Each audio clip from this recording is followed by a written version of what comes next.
ये हैं थालापति विजय, साउथ के सुपरस्टार और हो सकता है आने वाले टाइम में चीफ मिनिस्टर ऑफ तमिलनाडु भी बन जाए। इनका फाइनेंशियल डिक्लेरेशन देखने से पहले ये वाला डिक्लेरेशन देखिए। Yes, a lion is always a lion.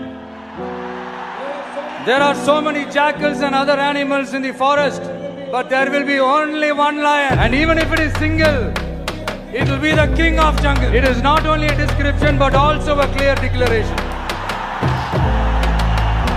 तो देखिए कितनी बढ़िया डिक्लेरेशन थी। इससे ही बढ़िया डिक्लेरेशन इनकी ये फाइनेंशियल डिक्लेरेशन है।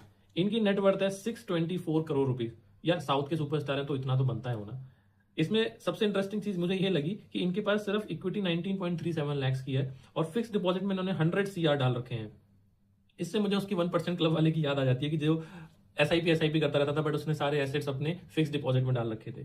खैर मजाक था, इसको सीरियसली मत लेना। तो आप देख सकते हैं कि इन्होंने बाइफर्केशन कैसे कर रखा है। इन्होंने 213 करोड़ रुपए सेविंग अकाउंट में डाले हैं, 100 CR फिक्स डिपॉजिट में एंड इक्विटी में 19.37 लाख। और ये कुछ डिस्ट्रीब्यूशन है कि किस बैंक में कितना इन्होंने डाल रखा है। 15 CR SBI में डाल रखा है, 40 CR एक्सिस बैंक में डाल रखा है।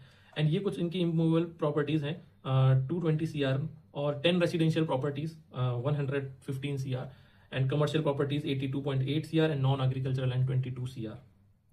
ये कुछ ज्वेलरी है उनके पास, 5.27 करोड़ का गोल्ड है, सिल्वर है उनके पास 19.75 लाख का और डायमंड है 1 CR का। अब देखो बहुत बड़े सुपरस्टार हैं तो इनके पास ऑब्वियसली बहुत बड़े बड़े व्हीकल्स होंगे। तो देख सकते हैं लेक्सस है इनके पास, BMW है और ये सब तो ठीक है क्योंकि बहुत बड़े एक्टर हैं तो उनके पास गाड़ियां होंगी।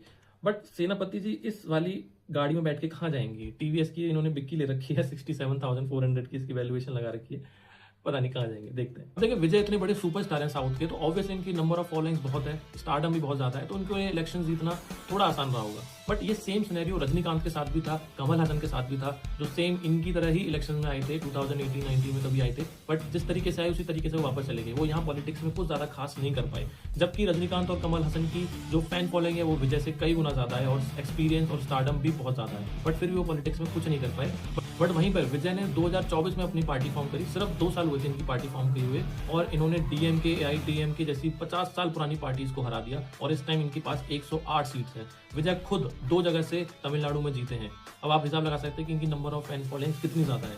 मैंने एनालाइज किया और देखा कि जो विजय की टाइमिंग थी वो सबसे इंपॉर्टेंट थी इनकी जीत में। सबसे बड़ा जो फैक्टर था वो उनकी टाइमिंग थी विजय की। विजय जब पॉलिटिक्स में एंटर हुए तब वो अपने एक्टिंग करियर के पीक पर थे। उनकी लास्ट आप देख सकते हैं 3-4 मूवीज सुपर हिट थी, लाइक करोड़ों में पैसा कमा रही थी। बट उन्होंने उसी टाइम मूवीज से जो एक्टिंग करियर था वहां से संन्यास लिया और ये फुल टाइम पॉलिटिक्स में ज्वाइन हो गए।